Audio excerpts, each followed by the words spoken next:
Are you like most sales and other professionals who want to grow their wealth faster than what they are currently doing through their company 401k, even with that company match, the stock market, or just plain saving money? Would you sleep better at night if you had the financial freedom to be job optional in just 3 to 5 years through investing in real assets? Maybe you don't want to stop working, but wouldn't it be cool if you could retire a decade earlier than most? And do the traveling you and your family have planned for years while you're still young and can enjoy it? Let's face it, most busy professionals don't have the time or desire to take on more work outside of their W-2 to grow their wealth. On The Wealth Flow, each week we share the stories, the investments, and take a deep dive into the various asset classes that can deliver that accelerated growth to your portfolio passively. That's right. No extra work for you. Instead, we'll put your money to work. Learn what the 95% aren't talking about and join the top 5% of earners today on The Wealth Flow.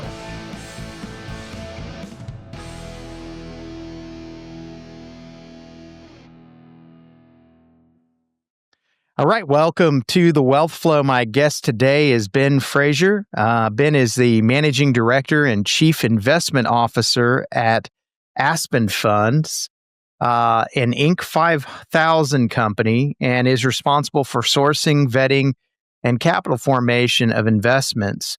Mr. Fraser has prior experience as a commercial banker and underwriter, as well as working in boutique asset management. Ben is a contributor for the Forbes Financial Council and is also a co-host of Invest Like a Billionaire. So, Ben, welcome to The Wealth Flow. Thanks for having me, Keith. Looking forward to chatting. Yeah, I am too. And I would like to maybe start with your background. We'll go way back. Where did you grow up and what eventually led you to investing and then investing in real estate? Yeah. We were just chatting before we hit the record button. So I'm up here in Kansas City. Been here most of my life. So my family moved here. I was about 5, so kind of grew up here, but lived a few different places. Lived on the coast, West Coast for a while, but then moved back. My wife and I got 4 kids and 1 on the way. So both Nice. her parents and mine are back here, and nice to be back by family. But yeah, I kind of went the more traditional corporate route initially. Grew up in an entrepreneurial family, enjoyed that, but was also loved kind of the hustle and the corporate drive and wanted to go down that path for a little bit. So spent most of my time in kind of financial services, working for a mutual fund company that managed assets for mostly large institutions. And then spent most of my career in commercial banking. So was a commercial credit underwriter. So basically evaluating, analyzing deals. And then also was a lender. So actually structured deals, worked with the borrowers to provide financing. And really through that time in banking, worked for several kind of publicly traded regional banks in the Midwest here. Learned a lot, right? One of the cool things about being a banker is you get to look under the hood of, generally pretty wealthy borrowers. So we're kind of working mostly with successful real estate investors and successful business owners. And so one of the requirements to underwrite a loan is to send a personal financial statement. And so I got to see hundreds and hundreds of personal financial statements of some of the most wealthy borrowers of our bank. And over the course of time, some of the kind of common denominators of the success that I started seeing was really 2 things. One, they were usually investing in real estate, and many times they were either kind of a high W-2 earner or a business owner. And so for me, it kind of illuminated, kind of these 2 main points of what's possible, and some of these big net worth numbers that seemed very out of reach. Growing up more in a middle class family, all of a sudden didn't seem that crazy, and decided about 7 years ago to jump over to the equity side versus the debt side in banking. Working in a private equity firm, Aspen Funds, and have helped our company scale and grow from just about 10 million in assets to now well over half a billion in assets since my time here, and have learned a lot along the way. Yeah, well, that's a great background for sure. Maybe let's go back a little bit to that. So, maybe for the audience, when it comes to underwriting and being able to look at a potential asset that somebody's going to be borrowing against, what were some of the things that you looked at back then and considerations? And then I'd love to hear just some of those common denominators, as you mentioned, with folks that are wealthy that are buying the commercial real estate. Sure. Yeah. So the first question, you got to think about from a bank standpoint, it's honestly not that fun because they don't get to play an end of the upside if a deal performs well, but they take the loss if it doesn't perform well, right? So Yeah. they only have one direction of where things can go, and that's down. And so it creates a very risk focused perspective. But it is a great learning ground, right? It's a great place to learn how to understand risk, how to mitigate risk, and how to quantify certain risks. And so they have something called the 5 C's of credit in banking. And, this is, what they teach you. I went to banking school and learned all the different things, but it's effectively kind of the 5 primary things that you want to look at when you're evaluating a deal. It's cash flow, it's credit worthiness, it's collateral, it's character of the borrower. And I'm always going to forget what that 5th C is. Another C. But the idea is you're evaluating these different elements of a deal and kind of at the aggregate, does this make sense? And so a bank, it's a very interesting perspective because they have a stated interest rate that they're lending on, right? And they expect to get paid that plus all their principal. One of the funny things is banks are very focused on leverage and they don't want to get too leveraged in a deal, right? They want a lot of equity in a deal generally. But the funny thing how banks are structured is they're extremely leveraged institutions. They're usually leveraged about 10-1, right? Because you only need about 10% capital to lend against per the banking regulators. And so if you think about it, banks are generally highly leveraged if you view it in that scenario. And they have a very small amount of loss that they can take, right? A small loss on their balance sheet has a huge impact to their earning capacity. So again, it just creates this risk aversion, but you can start to understand what are the things that you really want to look at in a deal to make it make sense, right? So an equity investor will look at something differently than a bank would, but it is helpful to understand if a bank is lending on a deal, what were the things that they liked about it, and how are they structuring the debt? How are they mitigating certain risks? How do they get comfortable with them? And then you can use that as kind of a baseline for as an equity investor, if you're investing in the deal, as a passive investor, to use that to build from. And what were some of the things, maybe common things that you'd seen that have come up as you're evaluating a deal that maybe gives them pause or decision to maybe not lend on that particular either borrower or the deal itself?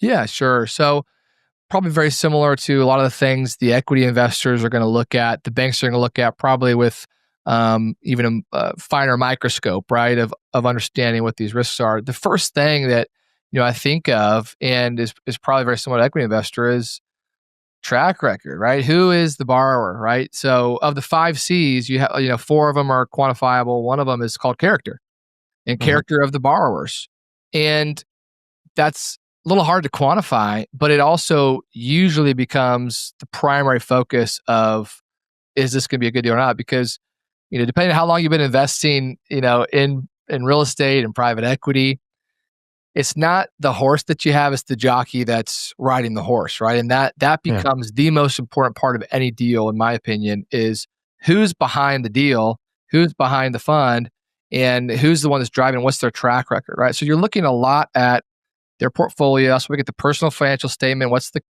How much cash do they have? How much liquidity do they have? How much net worth do they have? What are the other projects they're involved in? What's their success? On those. And really digging into that is a very big part of it, right? Because when something goes unexpected, and I'll tell you, I've been investing for a long time, I've been in this game for a while. Things go unexpected all the time, right? And we just had interest rates increase, at the fastest rate in recent history, and no one expected that, right? That's something you can't control. So how do you react to it? And that's when kind of the character piece is proven. And so you got to kind of look at that initially to understand, do we feel comfortable with that? So that's kind of the borrower level. Then the deal level, a lot of different things, right? And a bank is looking first at their primary source of repayment. So you kind of have different levels. Primary source of repayment is going to be the cash flow from the property. So does the property cash flow? If not, what is kind of the value add business plan or development timeline to get to cash flow, right? And so depending on how strong that primary source of repayment is, might determine the leverage point that they come in at, right? So on a cash flowing stabilized Class A multifamily asset, they may come in at 75, maybe even 80% loan to value. On a development deal that's you got to build from the ground up, might take a couple of years to build, they're going to want to bring the leverage down a little bit, probably to 60 to 65%, somewhere in that range, right? So that kind of toggles some of the risk. They look at the secondary source of repayment, and that's usually going to be tertiary sources of cash to support a deal that's not cash flowing. Usually going to be guarantor or borrower liquidity. That's why they want to see liquidity. How much capital do the borrowing group have to support a project if it's not hitting its certain metrics? And then the third source of repayment is usually the collateral. So if the S hits the fan, property's not working well, the equity markets are toast, and values come down a lot, is there still enough collateral, still enough value in the collateral to pay back my principal, right? And that's what they care about. So they're kind of looking at it in that order. And then depending on the deal, depending on the asset class, there's myriad of other things that they're evaluating. Yeah, and then and with some of those, what were some of the things, kind of going back to that other question, what were some of the things that you'd seen maybe on those financial statements? First, I guess, were you pretty familiar with financial statements before being in the lending industry? Yeah, so you got to see a lot of, how people had built their wealth. Was there anything there that kind of stuck out to you as you looked at some of those? I mean, I think that's one of the cool things. And to your point, I had no idea what a personal financial statement was, right? I'd heard of net worth and had an accounting background in school and did a lot of accounting classes. So I knew kind of what a balance sheet was, but never really thought about it from a personal standpoint. And you just think about tax return, right? And it's just, what am I making that year? But the balance sheet, the personal financial statement, is really the accumulation of assets and, equity or liabilities that are capitalizing those assets. And you really get a good picture with kind of what the income they're making of how they got to where they are. So you can kind of reverse engineer a lot of times how someone got to where they are with those kind of two pieces. And so it was really interesting to see that. And one of the common denominators, as I mentioned, was a lot of investment in real estate. And so, part of it is, bias from the people who are borrowing with us, which are primarily real estate investors. So maybe there's a sample size, error with, we're talking mostly with people that have invested in real estate. But to see the consistency and, investing in these types of assets over long periods of time and having great success in building strong balance sheets and net worths was really illuminating to me, because, a lot of people, and myself included, I think about real estate investing, I think about going and owning rentals, right? But Yeah. for me, that never really appealed to me because, one, I'm not that handy. Two, I want to work and grow my income and not get distracted by, all these other little ancillary things. And three, honestly, it's not that compelling. I mean, it takes a lot of assets to kind of replace your income from passive income, right? And not that it's a bad model at all. It just didn't fit me. And so kind of learning about being able to passively invest in syndications, passively invest in commercial real estate and different asset classes in commercial real estate really got me interested and kind of whet my appetite for what I'm doing now. And so tell me a little bit about that from kind of working in that industry. When did you first start to invest in some type of real estate? And I guess tell me, kind of what capacity you started in. Was it limited partnership as a passive investor or general partner, or what did that look like? Yeah, great. So, my journey kind of coming from the banking world to the private equity world at Aspen Funds, starting out at Aspen, I was responsible for capital raising initially, but really learned how syndications work, really learned how GPs and LPs can work together to, do these projects. So kind of learned that game. My first investment, if you want to call it that, initially was a GP on a 92 unit apartment building, and kind of went straight to a bigger apartment, and then from there just continued to scale. And now I have LP interests and GP interests, and a lot of different real estate asset classes. So it kind of just built from there. But for me, doing the education process and realizing I didn't really want to be a landlord and just own a ton of rentals and kind of build passive income that way. The idea of syndication really appealed to me, and so now as a general partner at Aspen Funds, part of our model is we invest alongside our own RLPs with our own cash in every single deal, every single fund we do.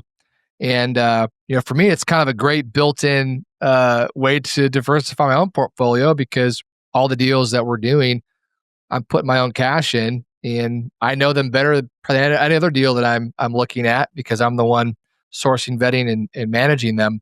And so from doing that, I've now had dozens and dozens of interests as an LP in a lot of different deals. And as far as the group that you work with there at Aspen Funds, how did you get introduced to these guys or gals, or what? Is that primarily yourself, or what is who makes up Aspen Funds? Yeah. So I had a relationship that went a long way back, namely my father, who started Aspen Funds back in 2013 with a partner. And they had kind of varied backgrounds. My father was actually a tech entrepreneur, ran a tech company back in the late 90s.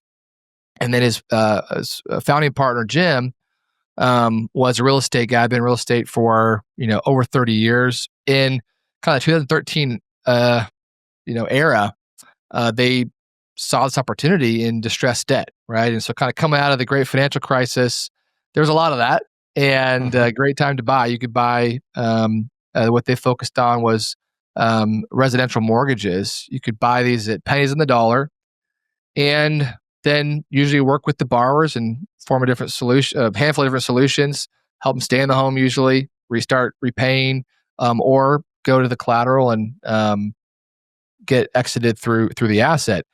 So for me, it kind of made sense. For my banking background, is effectively a private lender and buying distressed debt. And so I kind of joined them, helped them scale that original business. And then, many years ago, we started branching out into multiple different asset classes. So we now have holdings in, multifamily, industrial, self-storage, a lot in debt and credit. We have a private credit fund. That's kind of our biggest kind of focus right now, investing in commercial real estate through private preferred equity or mezzanine debt.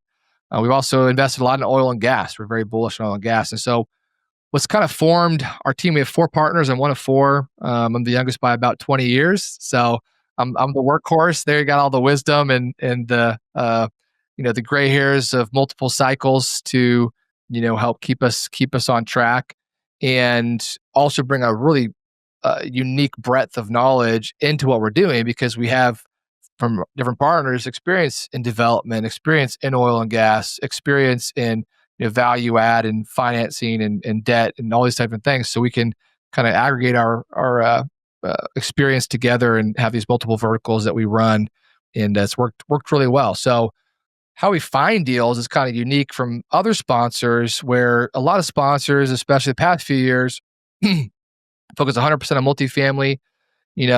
It's a hammer and everything is a nail, and that's all that they do. And while there is some benefit to that, there's also some drawbacks and challenges, right? Like we're seeing right now, it's very difficult to make deals work, and it might be difficult for a little bit of time.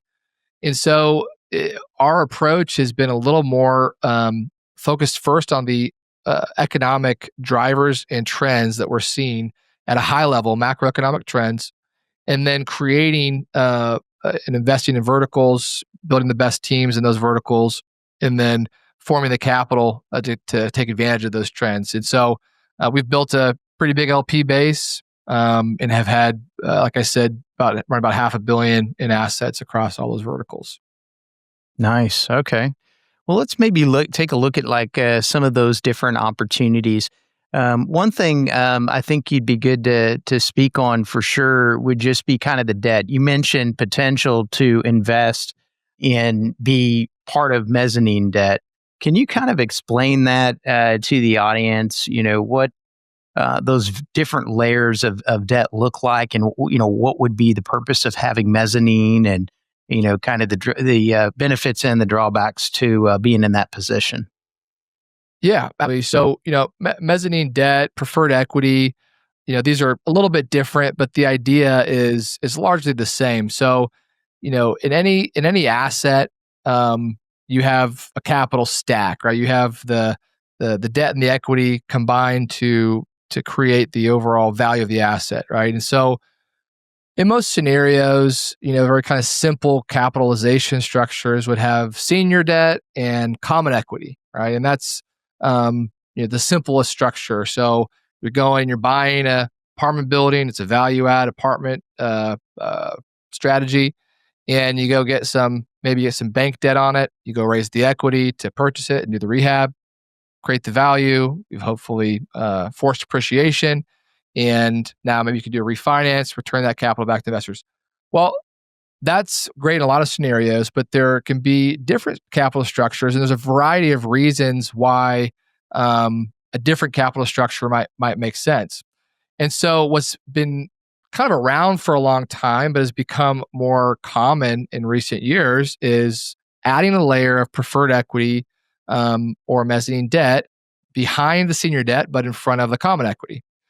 And so what's happened really the past few years, we're seeing a few things. One, we're seeing in like a very, very aggressive lending environment to multifamily, especially. So I'm going to focus mostly on multifamily because that's where most of the acute problems or kind of challenges are, and especially with bridge debt. And so this is a form of debt, usually non-bank debt, and these are private lenders that came in and generally lent at very high leverage ratios. So a lot of times 80 to 85% of the overall value, which is pretty highly levered in historical terms. But it was great from the sponsor standpoint because they didn't have to raise as much equity. Two, the returns looked really good because anything that's, leverage goes both ways. High leverage makes the returns look really good if you hit pro forma, and makes it look really bad if you don't. And three, they were non-recourse. So they did not have to actually guarantee the debt personally, which is, great. I don't have to sign on contingent liabilities. But the trade-off, and at that point, no one thought it was a big trade-off, was these were all floating rate loans generally, unless you bought an interest rate cap. And no one thought at that point that interest rates would go up, 500%. And so when that happened, all of these loans that were highly leveraged, a lot of times were older vintage properties. So, 70s and 80s, sometimes 90s properties with very aggressive business plans. All of a sudden that creates challenges, right? And so we're kind of seeing this across the board where because of that, it's caused a tight credit environment. Interest rates being higher makes it more difficult for banks to lend because debt service is more tight. We've also seen a lot of banks that made a lot of these loans that are maybe troubled or challenged or kind of on the bubble. They're not getting the payoffs they expected, right? So the way that banks work is they want to recycle their capital and they want to get payoffs when the loans mature, and then redeploy that capital back into new assets. But a lot of times, to kind of hope that these deals can get out from a challenging situation, they'll extend the loan, they'll extend the maturity. They'll rewrite a loan modification. They'll do other things to be creative to help elongate the time frame to potentially help the deal get to where it needs to go. Well, what that does is limit new available credit for borrowers, right? On top of that, you have a lot of new regulations that are coming down with the Basel III Accord that are putting more regulations, especially on smaller banks. And so it's creating this tighter credit gap that's bringing leverage down overall on a lot of new acquisitions. And then on top of that, right, we had like the deals I mentioned that were 15% equity, 85% debt, floating rate debt, interest rates went up. The value add business plan is halfway through, they're cash flow negative. I've seen a lot of these deals that they don't break even until like 92% occupancy. I mean, it's crazy, right? Because they bought it way too high of a price and the debt is really, really prohibitive. So there's a lot of fear in the equity markets from investors, and so there's capital calls to fund these stressed deals. There's distributions are stopping all across the board, right? But at the same time, there's still long-term strength in multifamily from a fundamental standpoint. There's still a shortage of housing, and so what we're really seeing is coming in on new deals generally where I'll give you a couple examples. So we have a lot of deals right now that we're investing or lending against that are loan assumptions, right? So these are deals that were purchased a couple of years ago. They kind of brought them to a certain point of stabilization. Maybe they achieved most of their business plan. They ended up getting agency debt on them, and agency debt will lock in low fixed rates back in the day, many times for many, many years, sometimes up to 10 years. And you can assume these loans. So a new buyer coming in can buy this asset that maybe still has some meat on the bone. There's still units to renovate. There's still organic rent appreciation in certain markets. And they can assume a low interest rate loan. So we're seeing a lot of deals that are in the like 2s and 3%. We have 3 right now that we're investing in. But the challenge is they're usually very low leverage points because they originated a few years ago, and a lot of times Fannie and Freddie are pretty conservative in how much proceeds they'll lend on a deal. So say they're 40 to 50% leverage, we can come in with some preferred equity, layer on top of that, bring it up to say 70%, sometimes 75%. So they have to raise less equity. The deal generally is going to support the combined debt service of both the senior debt and our preferred equity. And then the equity investors still make better returns because of our equity coming in. From our standpoint, it's valuable because, one, we come in a preferred position. So our last dollar in is say at 70%, maybe 75%. So what that means is if the value of the property drops by 25 to 30%, we're still fine. All the common equity investors will lose their capital first before we'll lose a dime. And so that reduces our risk.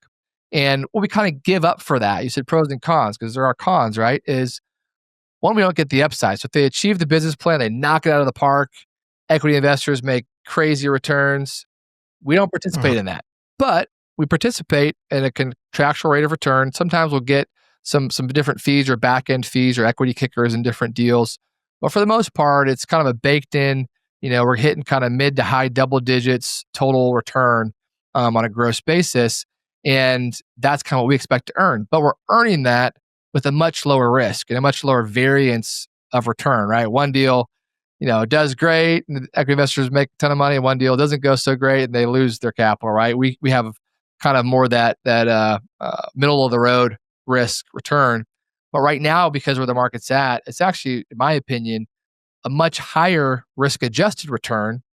You're actually earning much higher returns for the risk you're taking because the capital isn't available right now. And we think it's an acute problem that's going to be around for several years, if not structurally for a long period of time, given some of the challenges just in the banking environment in general. So that's a very long answer. Sorry, I kind of went into all the little bunny trails here, but it's something we're really interested in right now and see a huge opportunity for an investment standpoint. Yeah, no, sounds like it. And maybe if we could talk a little bit about some of the other types of investments that you've sponsored. I'd be very interested to hear about like oil and gas and some of the things that you had and the benefits with respect to that from a depreciation standpoint. Yeah, absolutely. So it's an asset class we've been investing in for several years. It really kind of piqued our attention when we started researching some of the macroeconomic trends, right? So I mentioned a lot of our investment themes are spent from a lot of time researching the economic trends. One of the trends that we're kind of bullish on, I could get into some of the weeds if you like, is we think there's long-term structural supply shortages in fossil fuels, so oil and gas. We're really driven by a few things. One is the ESG standards that are kind of continuing to be front and center for a lot of capital allocators. So basically, a lot of these big capital allocators, they have to hit certain ESG scores. So these are, those that don't know, environmental, societal, and governance standards that are basically you're given a score based on how much a certain investment does for one of those three categories. Well, fossil fuels are considered very, very bad from an ESG score standpoint.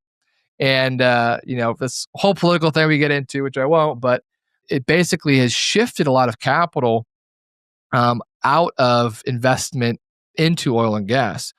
And because they don't want to get the bad scores, and all the politicians are pushing out these green energy initiatives, which is great, right? Right. We all want green renewable energy forever and not have to worry about it. The challenge is most of the standards and the benchmarks that are being set to go to renewable energy are completely untenable. It doesn't make any sense how they think we can make these transitions in the amount of time that they're talking about. And by most standards, most independent agencies, as well as agencies that are promoting green energy transition, say it's going to be many, many, many decades to make this transition away from fossil fuels. Well, shift over to the supply side. Oil and gas is a really interesting asset as compared to real estate in the sense that it's a naturally depleting resource, right? So in real estate, we love it because it's naturally appreciating, meaning it generally tracks inflation. Generally, it's going to increase in value over time by different economic factors. In oil and gas, it's the opposite. So every year, uh, total production is depleted by about 5%. So every year we're losing about 5% of the production for next year. And so what it does is it requires reinvestment into new capital development and exploration of new wells being drilled and ultimately the fossil fuels being extracted from these wells. So what's happened in the past nearly about 10 years, investment into new drilling has dropped by over 50%, 50%. And right now, we're not necessarily feeling that because this is future production, but we've been seeing kind of supply start to plateau, and it's expected to start to decrease because of that depletion, because we're not seeing the same reinvestment back into new drilling. So the long and short of it is JP Morgan came out with a pretty shocking report actually a few months ago, predicting, hey guys, if we don't invest more into fossil fuel production, we are expected to have, by their estimates, a 7.1 million barrel per day shortfall of oil in the net by 2030, in 6 years. 7.1 million barrels Wow. per day. That is crazy. And it's very inelastic, right? Supply, because it's this multi-year time frame of development, you can't just flip a switch and all of a sudden just turn on all this new production. It starts many years in advance. And so we kind of feel there's a brewing energy crisis kind of happening in the background. And right now, because demand is somewhat subdued from some of the economic suppression they're trying to drive through interest rate increases, and China's demand is a little bit down and other things going on, it's been able to kind of stay at this more flat line. But at a certain point, if you have that big of a shortfall, prices are likely going to do one thing. So that's really caught our attention and why we believe it's a great asset class to have exposure to. On the other side of it is because of these allocators leaving the space, one that dries up capital for new development, but two, it reduces competition. So we're purchasing these producing assets, and we focus on producing assets, and then we will actually do infill drilling in addition to that. So it's kind of like a value add real estate play where you're already buying cash flow, and then you kind of reinvest into the project to get more cash flow down the road. That's kind of what we're doing. And we're buying these at anywhere. I mean, the past few purchases we've made are over 20% cap rates. Meaning on current production with the depletion built in, we're buying them at a 20% unlevered rate of return. And so we have a small line of credit we kind of built in there. We use some hedging, and we're generating some pretty nice yields just on current production. And that's without price appreciation, right? And so obviously no guarantees. Got to give all the caveats and disclaimers, but I'm just trying to illuminate what the market's like right now because it's a really, really unique market, and we're seeing a pretty unique opportunity in this kind of current environment.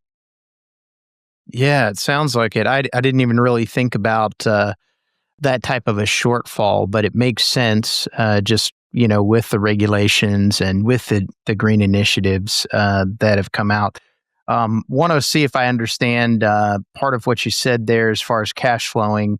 So you go after existing, cash flowing assets, and then you mentioned something about infilling drilling. So are those leases that you acquire that give you the ability to add additional wells to be able to drill onto within that lease, or what is that? Did I put that together right in my head? Yeah, no, you're close. So not to get too much in the weeds, because I actually have a 90-minute masterclass I did a little while ago, breaking down all the different nuances of this. So if you have interest, I'd encourage people to go check it out because it is, I will say, it is a very unique asset class. There are a lot of good opportunities, but there's also a lot of bad actors. So you really want to know what you're doing in this space. It's really easy to lose money if you go with the wrong people. So just putting that out there. Right. But I'll hit some of the high points, what you said. So there's kind of some big buckets of kind of strategies you can invest in. One, there's mineral interests. You invest in mineral interests, you basically are buying the mineral rights. So usually in most places, especially Texas, where you're in, the land and the mineral rights are bifurcated. They can actually have separate ownership, right? So you may own a piece of land, you may not own the mineral rights to that land. That's traded separately. If you own the mineral rights, you then become basically the lessor to the producers, and so they will then pay a royalty, a lease interest on production to basically lease those mineral rights. That's one level. The other level is kind of two levels within it, working interests. So a working interest is there's kind of two ways to do it. One, you actually are the operator, the producer, and you're operating the wells and you're paying the royalty interest to the mineral rights owner. Or this is what's called a non-operated working interest, where you are investing in the working interest, you're investing in the operations, but you're not the operator. You're investing alongside an operator, many times larger operators. So the mineral interests don't have many of the tax benefits. Actually, most don't have any tax benefits. The working interest is where you get the tax benefits. And then our strategy has been to focus on the non-operated working interests, because what we're able to do is go and evaluate the assets that we're investing in. And then we are investing alongside large operators. So, for example, one of our last portfolio trades, we bought 143 wells. This is in the Scoop Stack Basin over in Oklahoma. There's 8 different operators on these wells. 5 of them are publicly traded companies. So we reduce a lot of risk from kind of mom and pop risk, I'll call it, of small operators, small capitalization, kind of bigger risk. And then your second question is, one of the cool things with the working interests is you get the right, but not the requirement to invest in new wells that they're going to drill. So basically, the operator will propose some new drilling locations. They'll put together pro formas, put together the reserve reports, and say, hey, do you want to participate in this well? Do you want to invest some cash and get some of the upside potential through this new drilling? And then we have the ability to say, doesn't fit our risk tolerance. We don't want to go. It seems a little too risky, a little too much of a wildcat exploration drilling. Or we wanted to do this one. This is great. You have 5 other wells this near location. This is kind of another one that makes sense. Let's participate. So we can basically pick and choose and layer into that current cash flow that we're buying those 143 wells, additional drilling that's going to kind of increase the overall potential IRR as those hit. And then the drilling is a whole other conversation, but there's, wildcat exploratory drilling. And this is what I'll say is what most people are investing in, probably without realizing it, are exploratory drilling programs. And the reason is they get the best tax benefits. Let me tell you, because what a lot of these guys can do, they can front load a lot of their operational and drilling expenses and get a big tax write-off in that year. And then you can do the drilling and hope you hit the production. It's great from a tax standpoint, but the challenge is it's a much riskier play because you're taking all the risk of drilling, right? There's a million things that go wrong, and you're generally going into, you don't have current production to balance it out. And so maybe you're investing in a 3-well, drill program. Well, if a couple of the wells don't hit economically, your returns are going to suck, if not lose capital, right? And so I always say, don't let the tax tail wag the dog, right? Don't just invest in something because it has a great tax benefit. Our strategy is different, right? We're going and buying existing production, buying cash flow, and then we're layering into that new drilling. What we're doing is infill drilling. And so, for example, in this Oklahoma deal, there's been thousands of wells that have been drilled in this kind of small area that we're in. And the geology is pretty well known at this point, right? Because of a 3D mapping and all the cool technology we have in this particular area of the basin. Of all the wells that have been drilled, there's been about even including the drills that did not work, about a 50% gross IRR on the new wells that have been drilled, right? So it's not a perfect hit rate, but it's about a 95% success rate because it's so well known, right? So you're taking less risk because you know the geology. We're also investing in horizontal wells versus vertical wells, which is a whole other different technology. So it's a much more robust technology, much lower risk because you can go, for miles horizontally and find the basins and where you need to go. So anyway, all I have to say, there's a lot of different risks that you can mitigate by using that strategy. And then we also employ hedging, so you can hedge on different types of fossil fuels to reduce your volatility and exposure to commodity prices. And so, that's kind of our approach to it. We think it's a great asset that investors should be adding to their portfolio. It's just you got to pick the right strategy. Yeah, for sure.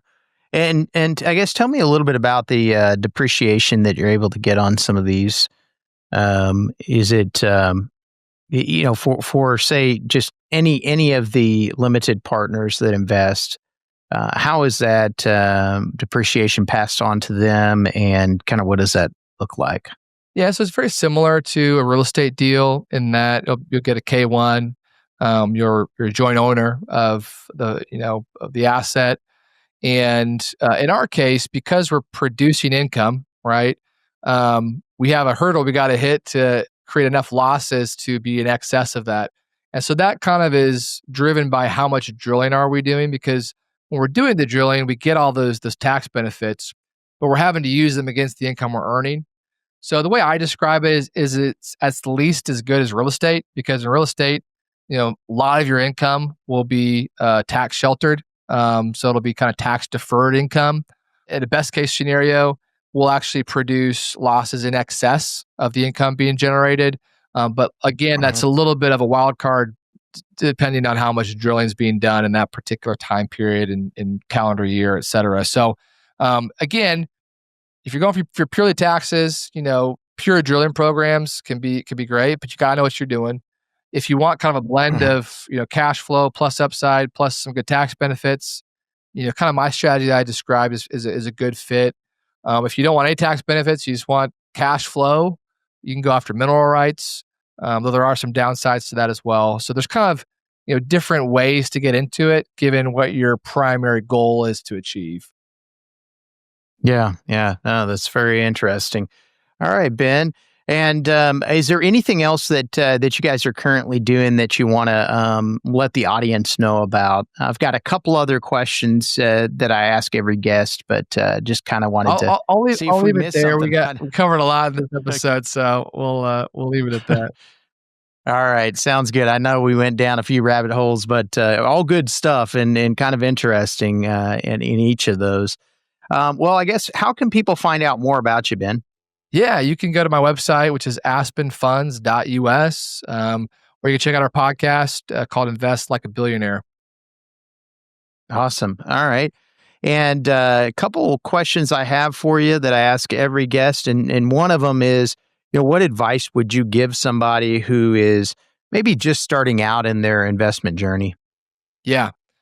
It's going to feel difficult, but it's important as you're just getting started to just go slow, right? And education is the best asset you can invest in early on, because what I found with, working with all the LPs that we work with, and a lot of times they'll come into a big liquidity event, they'll sell a business or something, and they have all this cash they got to deploy, and it's burned a hole in their pocket. I just got to deploy it all right now. Right. And that's the worst thing you can do, because a lot of times what I'll say is it takes time to, one, understand what your risk tolerance is. What are your goals? What are you trying to do? Are you trying to produce cash flow? Are you trying to produce back-end appreciation? Are you trying to create a really tax-efficient strategy? How much allocation you want to have in different, asset classes and different risk types and different strategies of cash flow versus appreciation? Which sponsors you're going to work with, right? It takes time to build relationships with sponsors and understand which ones are going to suit your needs, which ones are going to be good to work with, which ones are going to be communicative. How do you get, referrals from other investors? And so just building your network, building your education is the single best thing you can do as you're kind of scaling into it. And you'll learn so much. And if you go slow, you'll realize, some of the things maybe you did at first, you may not do later on, right? And so you kind of can take these learnings and not risk a whole lot in right, maybe smaller checks, and just dipping your toe in a few different things to start out, while you kind of build that confidence and build that experience working with different sponsors. Yeah. Okay. I think that's great advice for sure. How about a book recommendation? Doesn't necessarily have to be, real estate or investment related, but it certainly can be just something you've read recently that's been impactful. One that I have read that's just stuck with me, and it's really stuck with me trying to figure this out, is 10X is easier than 2X. So it's written by Dan Sullivan, Ben Hardy. They wrote Who Not How, have a whole series of books that are just really great. But it's really addressing how to think differently in scale, and how to, grow, earn more, make more without having to work more, right? That's the age-old question, and learning how to think differently about it has been very, very helpful as we're kind of in our scaling journey as a company, and just me personally with a big family and wanting to not just work more to make more, and how to actually, delegate, how to create efficiencies, how to create focus and other things. So it's been a really great book. Yeah, I love that one. That's a really good one as well. So, well, Ben, this has been a lot of fun, really cool. I enjoyed our conversation, and I think we'll call it a show. Thank you so much. Thanks, Keith. Thank you. Being that you're still here, I trust you found value in this episode. I personally wish I would have known these guests and strategies when I started my wealth creation journey. Go to wealthflow.capital to subscribe to our newsletter. And as a free gift, we will send you our quarterly market report and the top 10 things to look for in an investment opportunity. Take a minute to give our show a rating and review. Help us reach 1 million professionals by subscribing and sharing this episode with someone you know who could also find value in it.